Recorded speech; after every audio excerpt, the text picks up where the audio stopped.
na-offer kami kay Satanas. Sabi ng tatay ko, Satanas, huwag niyo nang galawin itong bata kasi kakampi niyo na siya. Inahahandog ko ang batang ito sa inyo. Kapag hindi kasi ginawa yun, yung lawin dun sa bubong ng bahay ng may bata ay dumadive dun yung lawin. Ang bata naman tumitirik yung mata. At magtataka ka kasi pag na-offer na, kinabukasan wala na yung lawin. Sa panahon na yun parang ang father ko, savior Nagpapagaling sa mga tao, nagliligtas ng mga tao. There is power behind my father. He performed signs and wonders using the power of faith healer. Balit pa lang ako, nag-desire na ako. Sana masalinan ako ng father ko ng power. Wala akong kalam-alam talaga na yung pala ay nasa side ng darkness. Kumbinsido man sa kakaibang kakayahan ng ama, nananatiling palaisipan kay Roberto ang nakagisnang kahirapan kahit doble pa ang kayod ng mga magulang sa pagtatanim sa bundok, sapat lamang na makaraos sila. Naranasan na namin kumain ng bigas na giniling, na ang tawag nila doon tik-tik, na inuuod, sinasayang pa namin yun. Nakakakain kami ng masarap kasi halimbawa, may nagpagamot. Sasabihin na, o mag-alay kayo dyan sa balo namin ng karne, mag-alay kayo ng itlog na 21 na itlog nilaga. Pagkatapos na mag-alay ng mga tao doon, kasama ang father ko, pag alis nila, kami na yung kumakain doon sa alay. Mahirap man sa paningin ng iba, hindi kailanman ikinahiya ni Roberto ang pamilya, lalo na ang ama na nababalot ng hiwaga. Pagka nadapo na yung maraming aswang sa bahay, sasabihin ni Papa, binuno ka ni Kristo, ibig sabihin, binato kayo ni Kristo.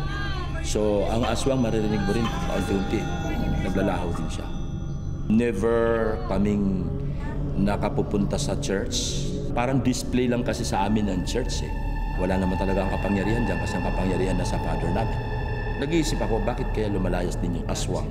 Every time na nababanggit ng father ko yung Kristo. Pero ang hinahangaang haligi ng tahanan ay unti-unting bumigay ng dapuan ng sakit na cancer. Sabi niya, hindi ko pala kayang pagalingin ang sarili ko, so titigil na ako sa panggagamot. So ang daming tao nakapila sa labas, ayaw na ng father ko. 3 months before siya namatay. Kahit ang father ko ay faith healer, grabe siya magmahal sa amin. So nung mawala ang tatay ko, talagang parang gumuho na mundo ko. Lumuwas silang magkapatid pa Maynila upang makipagsapalaran at matulungan ang pamilya. Nakarating ako Maynila, nanilagay lang ako ng kuya ko sa sako. Dahil walang pamasahe. Binuhat ako ng kuya ko, nilagay ako doon sa pinakailalim ng barko kasama yung mga baka, kalabaw, kabayo. Nilabas lang ako nung kalagitnaan ng dagat Dala ang pangarap na makaahon sa hirap. Pinasok ni Roberto ang iba't ibang trabaho. Lahat ng dapat gawin ay gagawin mo para lang matupad ang mga pangarap mo. Lalo na nabuksan na yung kaisipan ko dito sa Manila na mayroon palang mayaman at mayroon palang mahihirap. Hindi kasalanang isilang ka na mahirap, kasalanan mo pagka namatay kang mahirap. Hanggang sa isang mananampalataya ng Diyos, ang kanyang nakilala at nagmalasakit sa kanya na ibahagi ang pag-ibig ng Panginoon. Nung narinig ko yung pag-ibig ng ating Panginoon, talagang nagbigay sa akin ng pag-asa. Sabi nga doon sa John chapter 14 verse 1, "Let not your heart be troubled.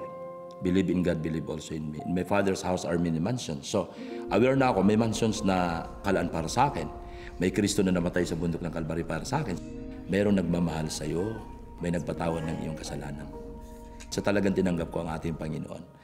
Sabi ko, Lord, ito na pala yung nabanggit ng Father namin na binuno ka ni Kristo. Ito na pala yung totoong Kristo na nagbibigay ng pagbabago ng buhay ng tao. Lingid sa kaalaman ni Roberto, nakakilala rin ang kanyang nakatatandang kapatid sa Panginoon na siyang nagdala sa kanilang pamilya sa Christian services. Subalit nasubok ang kanilang pananampalataya nang bawian ng buhay ang kanilang ina dahil sa karamdaman. Mga 2 oras at kalahati, patay na ang nanay ko Declared na nung nurse na kapitbahay namin, wala ng pulso. Nung pinag-pray ng kuya ko, Lord, buhayin mo ang nanay ko. In Jesus' name, yung nanay ko nasinok Gumanon yung nanay ko at nabumalik yung buhay Sabi ko, Lord, ito yung kapangyarihan na higit pa sa kapangyarihan na piniperform ng tatay ko. Kasi ang tatay ko nagpapagaling na ng mga may sakit pero hindi bumuhay ng patay.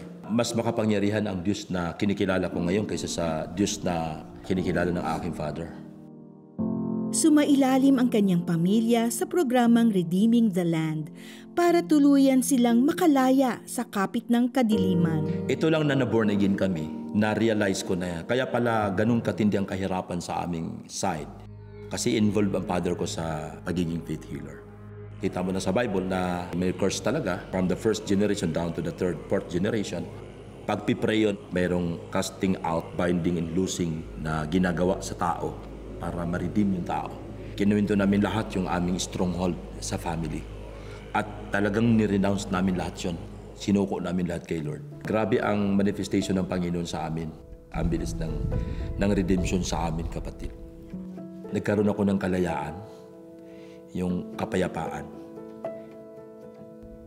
Mula noon, sunod-sunod na nagbukas ang pinto ng pagpapala kay Roberto. Nakapag-aral siya at nakapagtapos ng kolehiyo. Nagkaroon ng magandang trabaho na ginamit ng Diyos para makaahon siya sa hirap. Biniyayaan din siya ng sariling pamilya. Sa pagdaan ng panahon, pinili niyang maging lingkod ng Diyos na nagbabahagi ng mabuting balita sa iba't ibang bansa. Ang totoong kayamanan ay ang maglingkod sa Panginoon. Kumilala sa totoong Diyos. Kahit na anong hirap. Marami kasing nagpapakilalang Diyos eh. Pero dapat makilala niyo po yung totoong Diyos. Yung nag-alay ng buhay. Siya kasi yung magbibigay ng totoong buhay at totoong pag-asa. Wow, Eric. Grabe si Lord, no? Totoo yan. Alam mo yung naalala ko yung sinabi ng pastor natin. Na you cannot put God in a box. Yes. No, kasi marami magsasabi, hindi nagagalaw, hindi na nagmimilagro ang Panginoon. May miracle pa rin. At ang mahalaga, kanino galing yung miracle? Sa Diyos. Yes. Kahit sino pwede niyang gamitin. Yes. At saka, ang mahalaga, everyone has their own journey, Yes. 'di ba? And para kay Roberto, kinailangan nilang makita 'yon ng magkapatid para malaman nila na talagang walang katapat ang Yes. tunay na Diyos, Amen. 'di ba? Amen. Amen. Yan. You know what? Jesus said, I came that you might have life and have it to the full. Iyon ang regalo niya kay Roberto. Buhay na ganap, makahulugan at napakaganda ng kinabukasan. Dahil ang Diyos ay di lamang Panginoon, ngunit isang mapagmahal na Ama. Alam niyo po, He is also your loving Father. Gusto kanyang bigyan ng bagong buhay at panimula, buhay na walang hanggan. Kagaya ni Roberto, no, marami siyang, kung tinatawag natin, bondage, no? Pero ang nakita ni Lord, nakita siyang malaya. Maaari tayong mag-umpisa ngayon, magkaroon ng kalayaang ganoon sa isang simpleng panalangin. Tayo manalangin. O Diyos Ama, maraming salamat at Ikaw ay isang napakabuting Diyos. Isipin mo, Panginoon, nung nasasako si Roberto, alam mo na magiging pastor siya. Yes. Alam mo na he will walk in freedom. Amen. Lord, nakikita mo ang sitwasyon ko ngayon. At nakikita mo ang aking magandang kinabukasan. Lord, sinusuko ko ang buhay ko sa iyo, Lord. Nagpapasalamat ako na ang sarili mong buhay iyo ring ibinigay para sa aking kaligtasan. Para ako'y mapatawad. Lord, forgive me for all my sins, sa lahat ng mga desisyong ginawa ko na hindi kalugod-lugod sa inyo. Patawarin niyo ako, Panginoon. And today, as I surrender my life to you, I acknowledge that you are my Lord and you are my Savior. Tinatanggap ko ang bagong buhay na nilalaan mo para sa akin, Panginoon. Marami pa akong tanong, Lord, pero alam ko na bibigyan mo ako ng liwanag as I walk with you through your Holy Spirit. Salamat, Panginoon. In Jesus' name I pray. Amen and amen. Kung sumabay ka sa panalangin para tanggapin si Jesus bilang Panginoon at tagapagligtas, at kung nais mo na maipanalangin ka namin, please text YES, space your name, space location, at ipadala yan sa 0998-590-0620 o mag-chat sa The 700 Club Asia Facebook Messenger.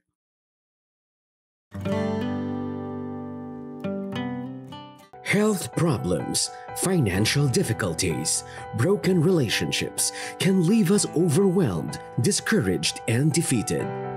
Pero, kapit lang, discover how to get through tough times with the one who sparks joy in life. Kapit lang, God is Joy. November 13 to 24, 12 midnight, live on GMA and at the 700 Club Asia, YouTube and Facebook.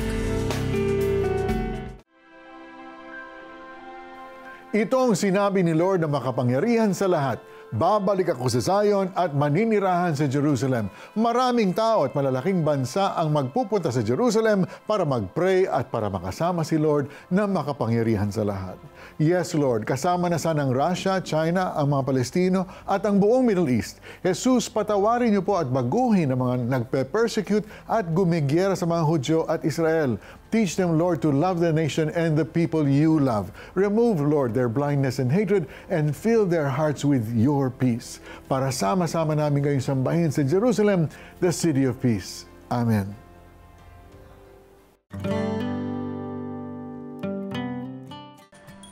Pahinga at paglilibang ang pakay ni Ricky kasama ang buong pamilya at mga kaibigan nang magbakasyon noon sa Karamuan.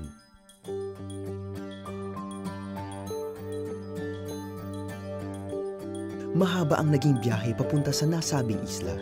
Inabot sila ng 18 oras sa kalsada. Bunga nito, ang bunsong anak ni Ricky na si Joshua ay nagyaya ng matulog pagkatapos kumain. Yung bang nagalo na yung pagod niya, yung busog niya, tapos antok na antok siya. Sabi kong gano'n, sige, mag-toothbrush ka muna, mag-ilamos ka, Opo, hindi, pumunta na yung bata. Napakabilis ng sumunod ng mga sandali.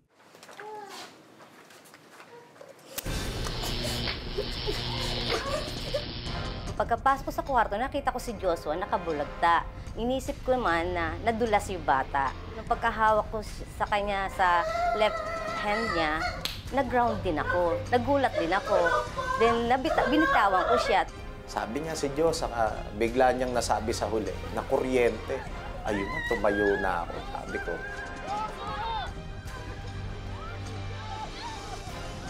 yung takbo ko na yung isa lang binabanggit ko. Diyos ko, yung anak ko, Diyos ko, yung anak ko. Umiiyak talaga ako, humahagulgul ako sa iyak. Ang minutong itinakbo ay tila oras ang katumbas sa tila nauupos na si Joshua. Dahilan upang tuluyan ng malagutan ng hininga ang bata. Hindi maipaliwanag ni Ricky ang tumambad sa kanya. Nangingitim na ang bata. At nang siya ay pinulsuhan, ay mas umigting ang paghihinagpis nilang mag-anak. Ibalik mo sa akin si Joshua. Maawa ka sa akin. Talagang nagsisigaw ako. Akala nila nag-i-hysterical ako, pero hysterical yun sa Panginoon. Dahil siyempre, kahit sinong magulang, kahit sinong anak, makita mo yung anak mo na ganong sitwasyon. Walang doktor, walang ospital, walang klinik, nasa isla kayo. Maliit ang chance para maidala mo sa ospital, palalapatan ng first aid. Mahirap yun. Masakit sa akin yun. Sa kagustuhang maipaghinagpis ang nangyari sa anak sa kahuli-hulihang pagkakataon, kinarga ni Ricky si Joshua at inilayo. O ano yung needs ng bata at that time, sasabihin mo talaga sa Panginoon. Sabi ko, Lord, ngayon din, buhayin mo siya, revive mo yung anak ko. Sa pangalan ni Jesus, nakikiusap ako sa iyo.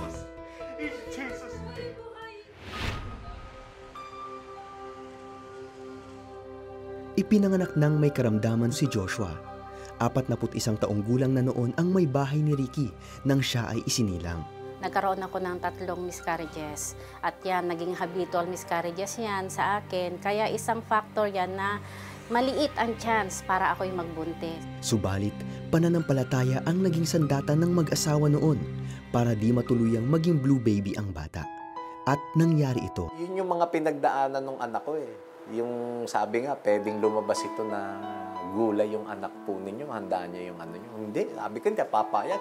Bigay ng Diyos yan. Ang Diyos, pag nagbigay, hindi nagbibigay ng bulok ang Panginoon.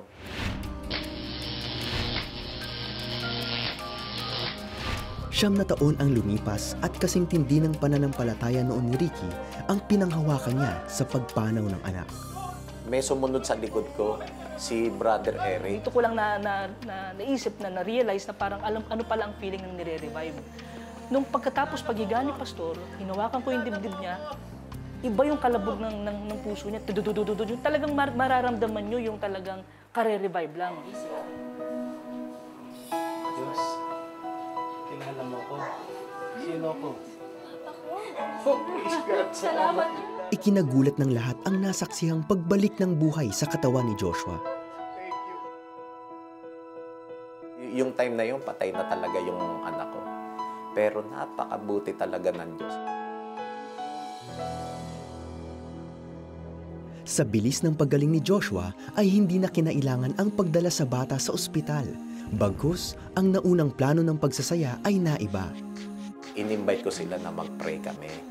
Na sabi ko, willing kayo na tanggapin nyo ang Lord. Sunod kayo sa prayer na to.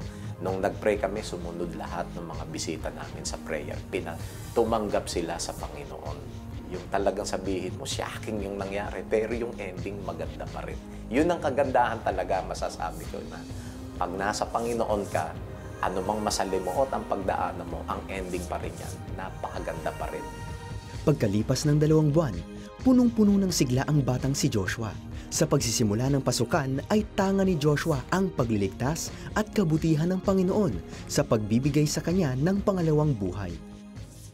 Joshua, anong gusto mong paglaki? Maging pastor po, katulad po ni Papa. It is impossible to please God without faith. Kaya pag may faith ka, sabi nga, nothing is impossible with God.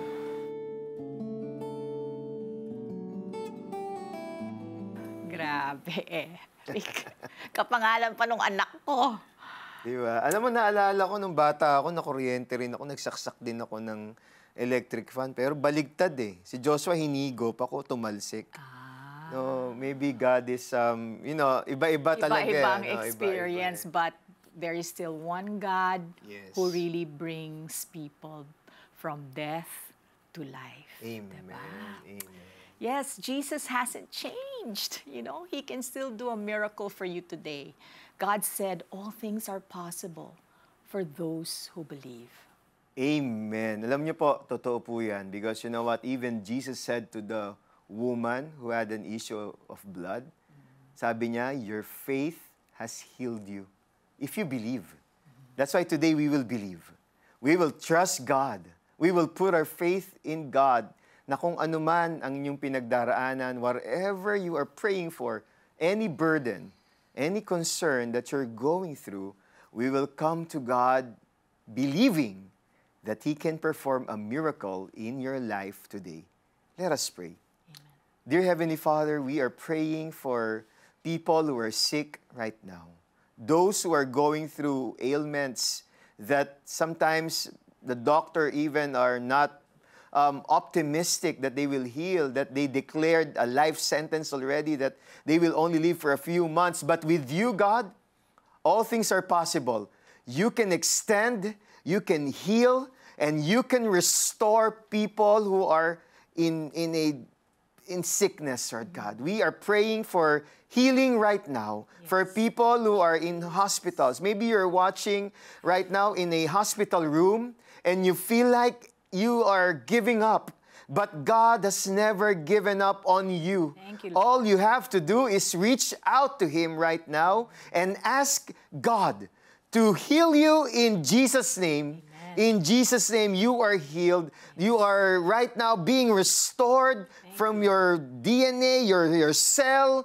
God is restoring your body to its original form because God wants you to be well. According to your faith, it will be given to you. Let God's will be done. In the name of Jesus. There's a family who is going through financial difficulty right now. Lord, we are praying for this family that they will start to have a breakthrough, Lord God. If there's a business that they are starting or they wanted to restore, Lord God, bigyan niyo po sila, Panginoon, ng pagkakataong makabangon muli, makabawi, Panginoon, sa pangalan ni Jesus. Amen and amen. Amen. Merong nanonood sa atin, Eric, struggling siya with unbelief. The Lord will help you in your unbelief. Amen. the Lord is giving you the faith to believe that He is able to do, what you cannot do. And so receive it right now in the name of Jesus. There are those watching us who have lung cancer, meron ding may bone cancer, meron ding may thyroid problem. The Lord is healing you right now. There is a lady who is scheduled for operation. You have a big myoma in your uterus. The Lord is dissolving that. Receive it right now in the name of Jesus. There are also those with respiratory problems. Ubo, sipon, hirap na hirap kayo, medyo lingering yung illness. The Lord is healing you right now. Receive it in the name of Jesus. Thank you. Thank you, Lord. If you felt the supernatural touch of God as we prayed, please call us so we can thank and praise the Lord together. And to boost your faith, we'll show you another wonderful miracle healing story right after these reminders. For the past 29 years, CBN Asia has been proclaiming Christ and transforming lives. We couldn't have done it without the help of our partners. We invite you to continue the journey with us and be a blessing to others. For your donation of 2,500 pesos, you will receive a limited edition CBN Asia statement shirt. Together, let's proclaim that God is good. Be a CBN Asia partner today.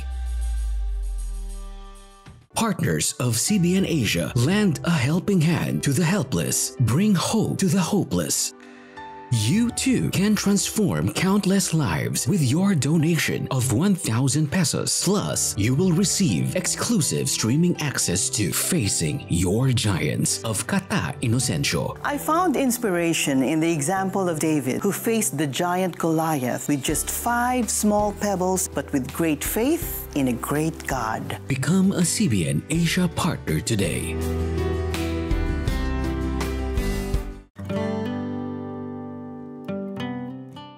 Opisyal ng Navy sa Amerika si Kevin Sparks.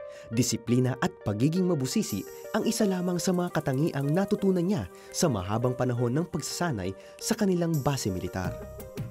Lahat ng ito ay tila nawala sa kaayusan nang minsang mandilim ang paningin ni Kevin habang nasa opisina.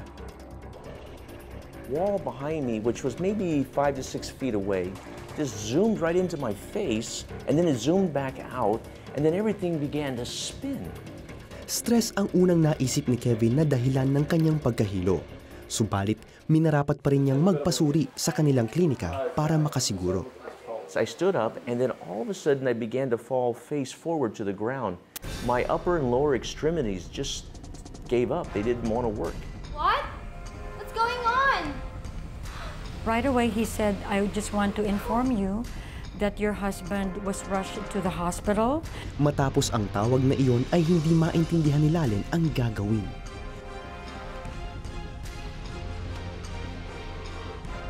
The whole time I was just praying, but the whole time somehow I had that inner peace, but I was a little bit confused because I was more concerned of my driving.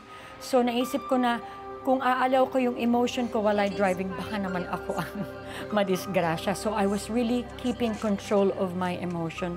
Although I have to tell you, very, very bothered ako nung araw na yun. Kevin? Hello there. Kevin? How are you? Kevin?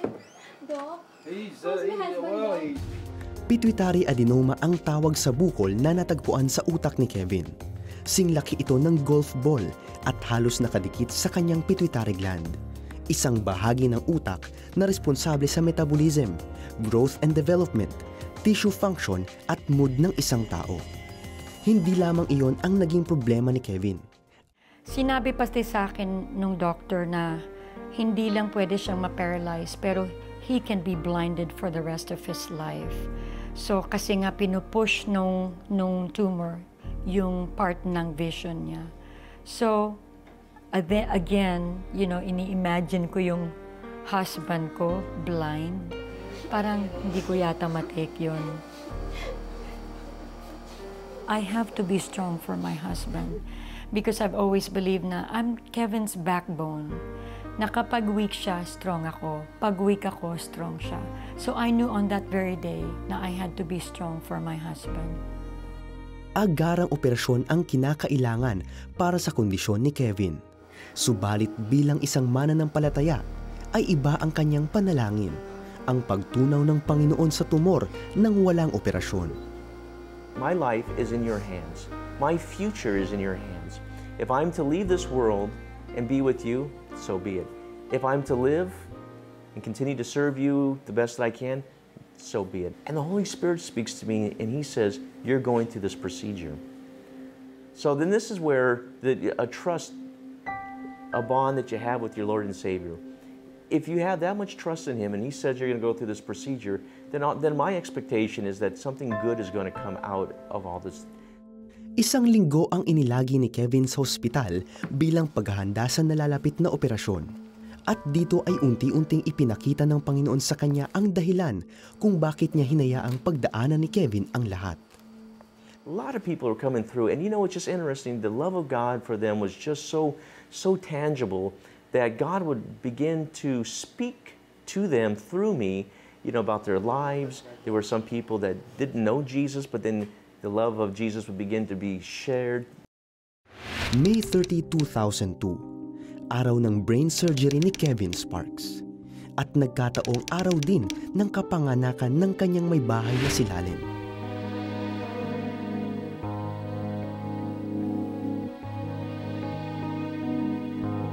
So the whole time I was praying, I had an open vision from the Lord. Somehow the Lord showed me the picture of the operating room. I saw the doctor where he was standing and Kevin where he was laying. And the doctor was actually staying on the right side of the bed at the very corner. And there was like 2 people there. I would not have known that. And the third person was Jesus, standing right next to the neurosurgeon performing the surgery. And I saw him guiding the hands of the neurosurgeon. So when nakita ko yung vision na yun, somehow there's that inner peace feeling that I felt in my heart na Kevin was gonna be okay. 5 oras ang inabot ng operasyon at matapos makapagpahinga ng ilan pang mga araw sa ospital ay ibinalita ng doktor kay Kevin ang naging resulta. Benign ang bukol na natagpuan sa kanyang utak. Samantala, para masigurong hindi mabubulag si Kevin ay hindi na ginalaw ng mga doktor ang bahagi ng masa na nakadikit mismo sa kanyang optic nerve. Kaya't 50% lamang ng bukol ang inalis nila. 10 taon na ang lumipas at tangan ang kabutihan at katapatan ng Panginoon sa kanyang buhay ay wala ni isa mang sintomas si Kevin mula sa nakalipas na karamdaman. Siya at ang kanyang pamilya ay nanirahan na sa Pilipinas. Dala ang katotohanang di siya iniwan ng Panginoon sa maituturing na pinakamalaking laban ng kanyang buhay. Given an opportunity, would you die for Jesus? And you know, most people may think, yeah, I'd die for Jesus. But you know what? I wouldn't die for Jesus. What I would do is I would live for Jesus. If I was to do it again, I'd do it all over again, just to add more wonderful, precious people to God's kingdom. Every loving father wants to give the best life possible for his son or daughter. Imagine if your father also happened to be God Almighty, creator of heaven and earth. Wow! Lahat ng tumanggap kay Jesus ay maituturing na anak na rin ng lumikha ng langit at lupa. Matatawag mo siyang Abba. Diba? Hebrew yun, no? Yes. Abba, my Father. At heto ang sinasabi ni Abba sa atin. Ako ang Panginoon, ang Diyos ng lahat ng tao. Mayroon bang bagay na hindi ko magagawa? Let me repeat that in English. I am the Lord, the God of all mankind. Is anything too hard for me? And to that we say, Amen. Thank you all for watching, and may we get to know our Abba Father who makes all things possible. God bless you!